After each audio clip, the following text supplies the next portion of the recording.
There was once a man who lived in a shack beside a river. It was a quaint little place, and he had all that he needed. Well, there's actually one thing that was missing. He didn't really have a solution in terms of how he would dispose of his rubbish. And so he threw it into the river. Now, to start with, this wasn't a big deal because it was able to break down. The food scraps would be absorbed into the ecosystem. The Jones family, who lived downstream, noticed the odd bag coming down and got a bit annoyed, but didn't really think much of it. But now there were all sorts of things being chucked into the river: building supplies and old clothes. That pesky possum he finally caught. The Joneses noticed the increase. The worst was when buckets of old paint were dumped in the water, and the water turned a murky black colour. The Jones family drew their water from the river, and the children began to get sick. What did the Joneses do? They'd worked so hard to deal with their rubbish. They'd enjoyed the pristine water for years. But what was the point now? They weren't going to change the water that came down from upstream. And so they started throwing their rubbish in the water too. What the Joneses didn't appreciate was that this had the same effect on the others who lived further downstream from them. A couple of kilometres along the river, the water became so polluted that fish and other aquatic life began to go belly up. And the city built near the river mouth had to close its access to the water and stop drawing drinking water from the river. The health risk was just too great. This huge mess started with just one man dumping his rubbish downstream. Now, this might just sound like a silly little story. You know, the council would have intervened earlier, I can hear you saying. But I tell this story to illustrate the generational power of sin in humanity.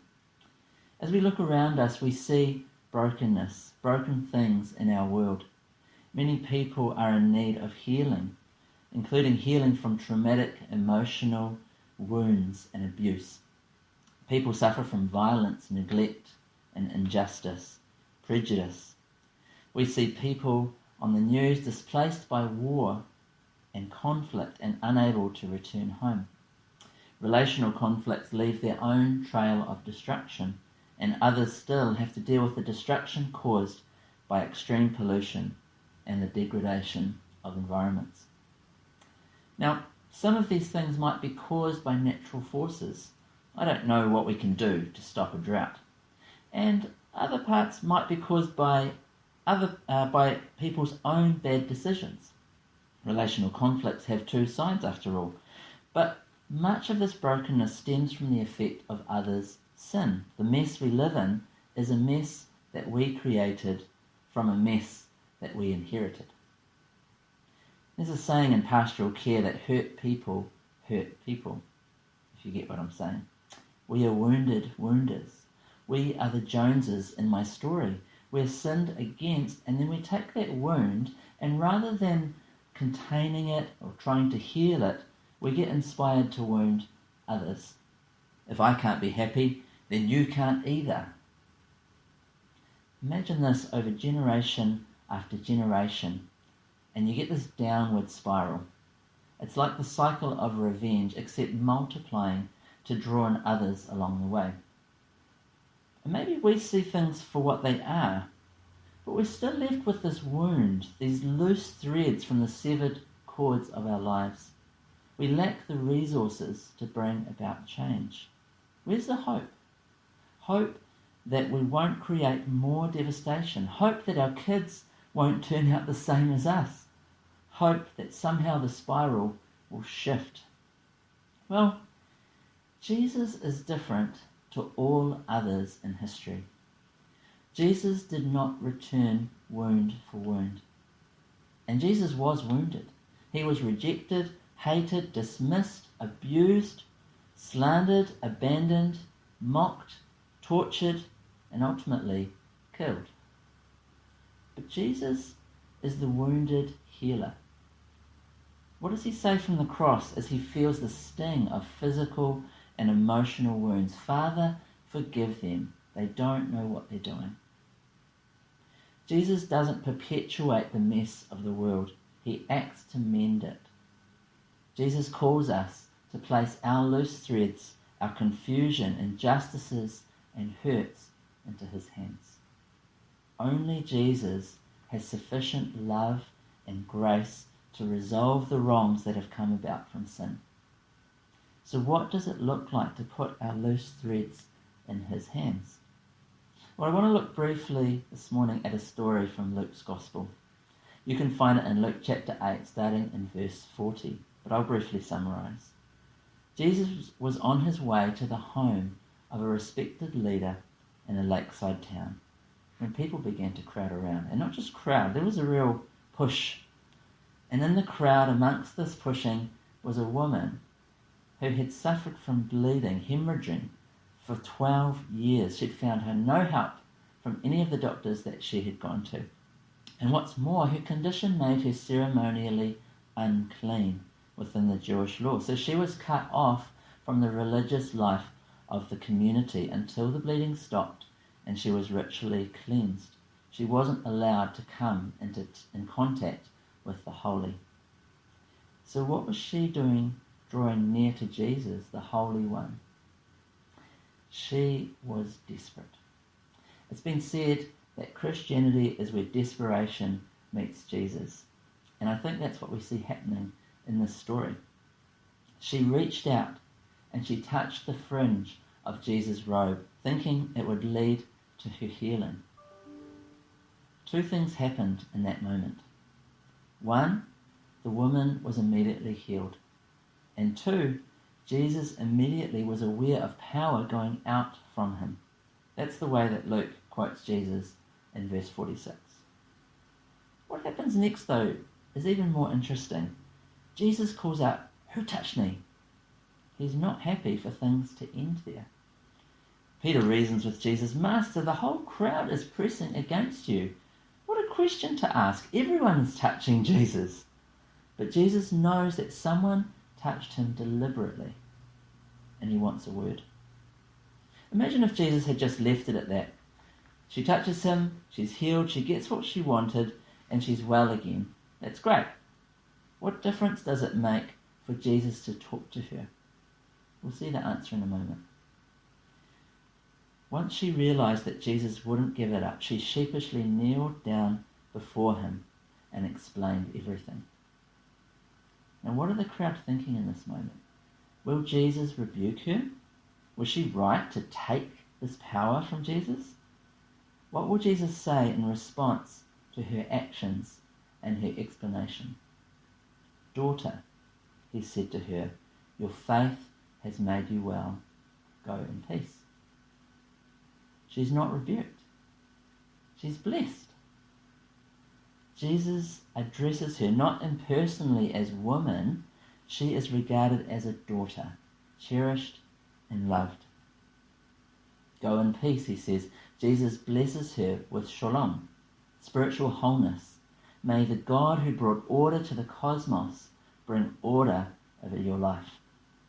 And at the heart of it is this affirmation: your faith has made you well. It's literally your faith has saved you. The Greek word sesoken can have a physical or a spiritual meaning. Jesus says the same thing 3 other times in Luke's Gospel.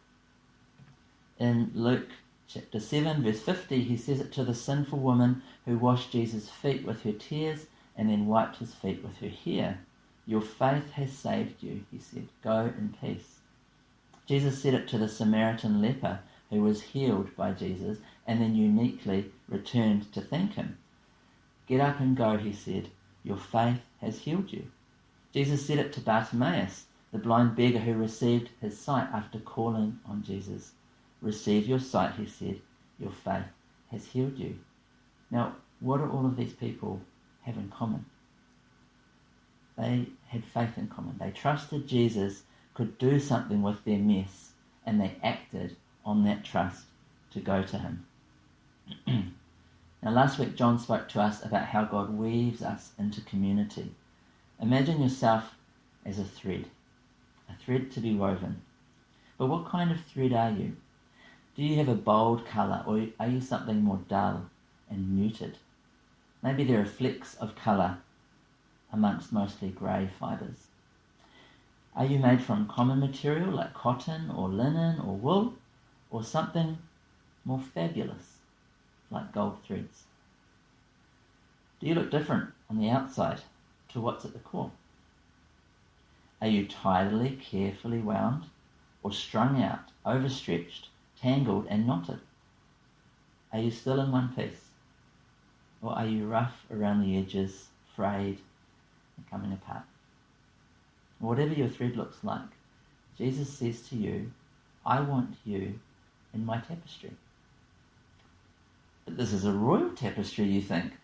I'm not in a condition to be used in the palace. Let me hold you in my hands and mend you. Jesus responds, I want you in my tapestry, and I know just the place for you.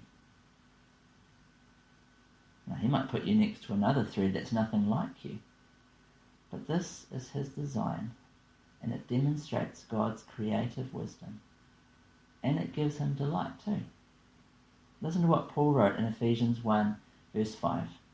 God decided in advance to adopt us into his own family, weaving us together, by bringing us to himself through Jesus Christ. This is what he wanted to do, and it gave him great pleasure. Now, when we are woven into God's family, we begin to act and speak more like the family, with each other and with other loose ends, loose threads. We become part of the healing work of Jesus to mend the mess. We share the good news of Jesus who weaves us together, and we attend to the needs of others in practical ways. And on that, Matthew 25 has a good bit to say. As a denomination, we have some wonderful Baptist outreach programs in which we're offering a helping hand to those in need in New Zealand. We're mending mess, but the job's not done, and the needs on a global scale are huge. New Zealand Baptists need more faithful servants to go, to live out Matthew 25 amongst the people of Asia in particular. Could you be one of those servants? There are 3 families who returned home in the last year from serving overseas, and their replacements might be sitting in our church. How can we start to practice our participation with Jesus, whether it will lead us around the world or around the block?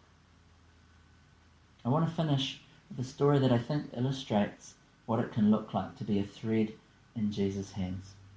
And the story is taken from this book, Messy Spirituality, by Mike Yaconelli.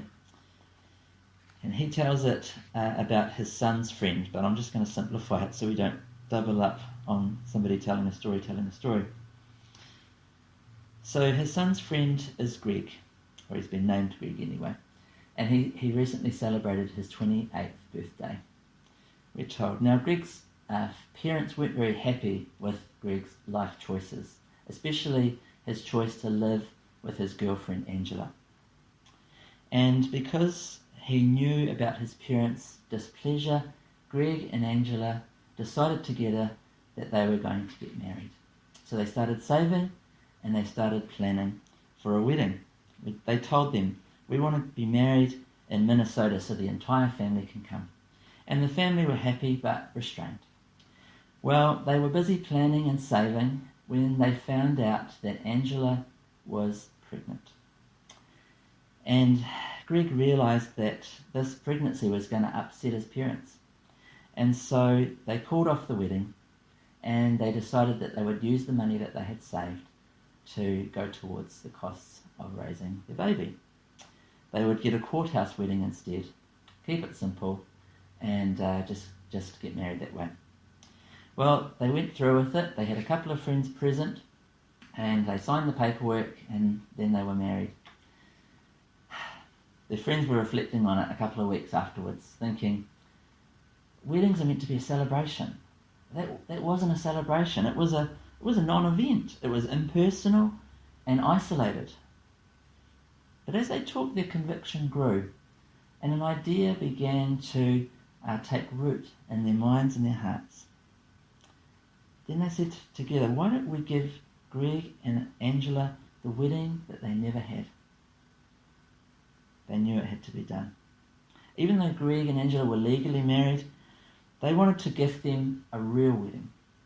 And so the date was set and families were called, and surprisingly, the families wanted to be involved. They all agreed to come together, and next thing they had 60 friends and family members who would come together for this special day. A conspiracy of grace, he calls it. Now, to ensure that the couple were available on this day, they asked them to come for a special dress-up dinner. And when they arrived, a group of their friends kidnapped them. The guys took Greg and the girls took Angela, and they drove them away in separate cars for the bachelor party and the bachelorette party that they never had. When they gathered together in a secluded place, they sat in a circle and they asked questions like, now that you've been married for 3 months, what mistakes have you made? How can we help you in your marriage? They gave each of them a picture of the spouse and asked them to write on the back all of the reasons that they loved that person. Now, when they were finished, Greg and Angela thought the surprise was over, but they came back to the house where they'd started, where they were meant to have this dress-up dinner, and then 60 people jumped out. What did they yell? Happy wedding, I'm guessing. Surprise! And the hugging and the crying and the laughing began. In fact, there was a lot of crying. It took a long time before they were able to stop and actually proceed with the ceremony. But they had a pastor there, and they exchanged vows, and the parents each vowed their support for Greg and Angela as a couple. And each friend walked by and whispered a blessing over them. And when the service was completed, there wasn't a dry eye there. Everyone left knowing they had participated in a moment of grace. This wedding had Jesus written all over it, the writer says. Now, some people would raise their voices and say, you can't do this. You are condoning the sins of 2 young people who lived together and conceived a baby before they were married. Real Christians do not condone unbiblical living. And the writer says you'd be right if you said that. Christians do not condone unbiblical living. They redeem it. I love this story because it's a beautiful picture of what it can look like to be woven into God's family and to be part of his mission to weave others in and to express that life together. So the question that we're left with is, first of all, will we be woven in? Will we put our thread, as messy, as rough, as wrecked as it might be, will we put our thread in Jesus' hands, that we would be woven in to this tapestry that he's creating together? And out of that, would we join him in his work to do that for others? I leave it with you.